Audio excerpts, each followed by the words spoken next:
This is Autoline Daily with the latest news in the global automotive industry. FCA is lagging in electric cars and even in China, but it's trying to plug that gap by forming a joint venture with Foxconn to manufacture electric cars in China. They are also going to be internet-connected cars. Foxconn is a contract manufacturer, which also makes most of Apple's products in China. It's absolutely fascinating to see FCA team up with a contract manufacturer of high-tech equipment rather than teaming up with another Chinese car company. We don't have much other details than this because neither company is commenting publicly. Passenger car sales dropped in the US and China last year, but they were up a bit in Europe. According to the European Automobile Manufacturers Association, car registrations in the European Union hit 15.3 million vehicles, up 1.2% compared to 2018. It's the sixth consecutive year of growth. The year started off slow due to the impact of the new WLTP emission test that went into effect in September of 2018. But thanks to a strong final quarter, and particularly December's 21.7% increase in sales, car makers in Europe finished 2019 on a positive note. The USMCA, the trade pact which replaces NAFTA, was approved in the U.S. Senate yesterday. The pact now heads to President Donald Trump to sign. Under the new deal, vehicles must use at least 75% parts or components from the U.S., Canada, or Mexico to avoid any tariffs. That's up from 62.5% required under NAFTA. It also mandates that 40 to 45% of a vehicle's content must be made by workers earning at least $16 an hour. Vehicles that don't meet the requirements are subject to a 2.5% duty. Canada still needs to approve the deal, but this is good news for automakers and suppliers since it eliminates the trade uncertainty they were facing.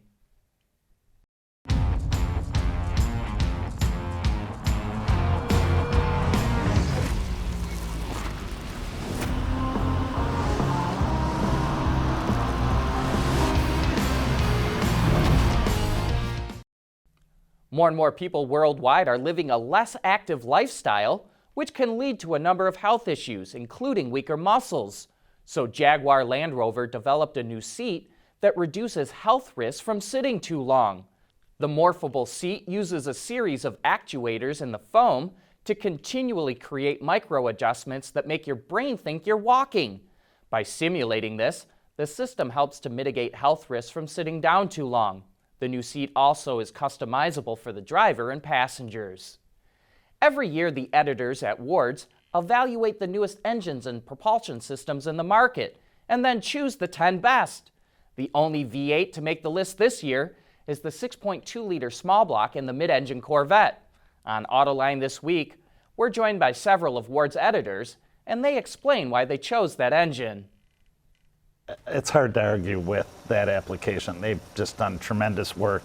And it's not just taking the engine from the front of the car and stuffing it in the middle. They did all kinds of engineering work with the intake, with the sump. The DCT alone is a marvel, the Tremec DCT. So, yeah. 490 horsepower, or 495 if you spring for the Z51 performance package, 465 pound-feet of torque, or 470 if you get the sport exhaust. And we drove the lower level one, the 490 and 465, and just found it absolutely thrilling. 0 to 60 in 2.9 seconds, and I was shocked at how tame it sounded. I was expecting this roar from behind me when we were driving it.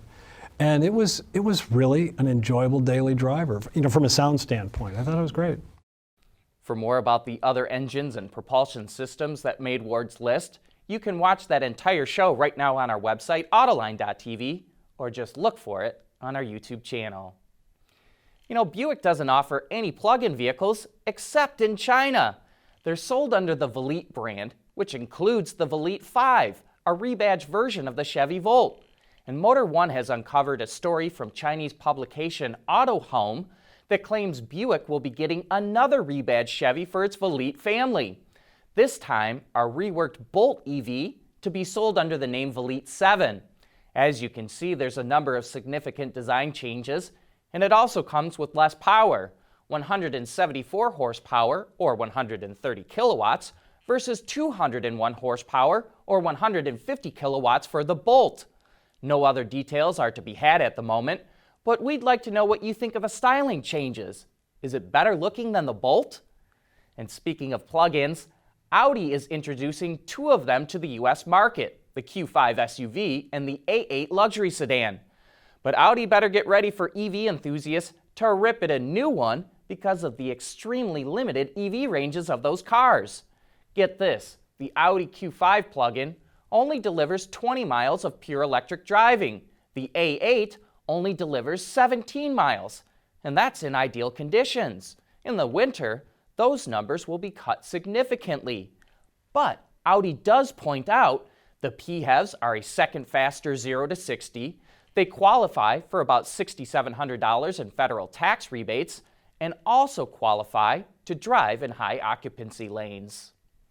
Well, it's time to introduce you to another member of our new set. I'm going to take you back to 2014 when I was fortunate enough to drive the new Audi A3 around Silicon Valley, California. At dinner one night, we were treated to lead designer Danny Garand hand sketching the car while explaining the design philosophy behind its looks.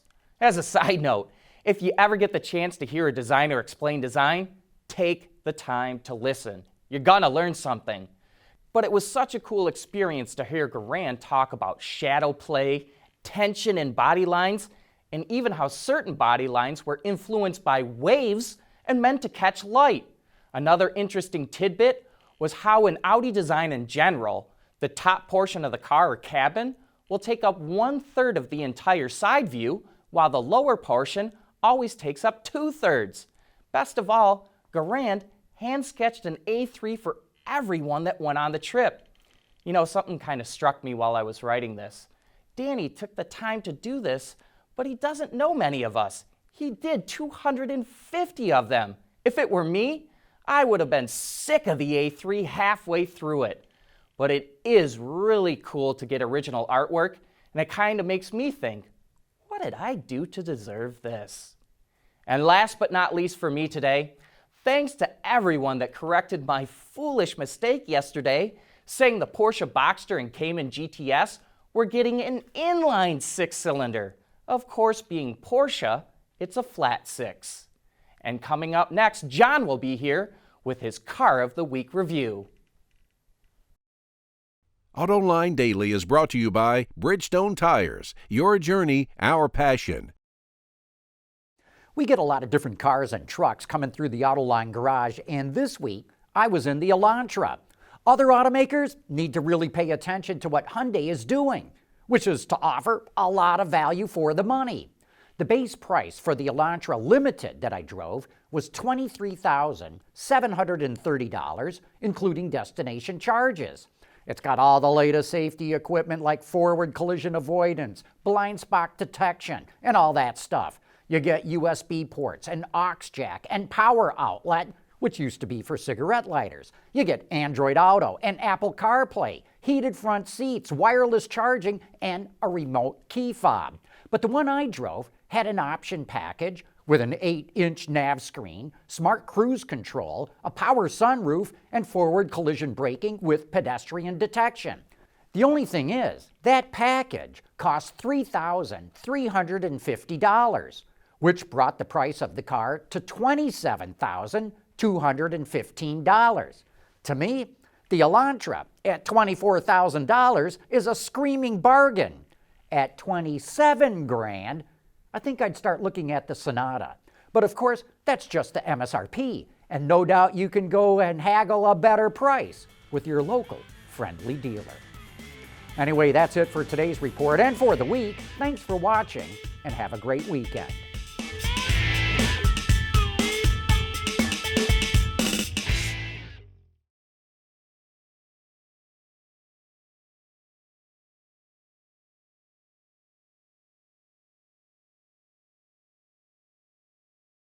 Wards is the industry leader for news, data, and analysis. That's why companies across the globe subscribe to our premium service, maybe even your own. Log in for subscriber access now. Check your company's intranet for details, and rely on wardsauto.com to keep you informed.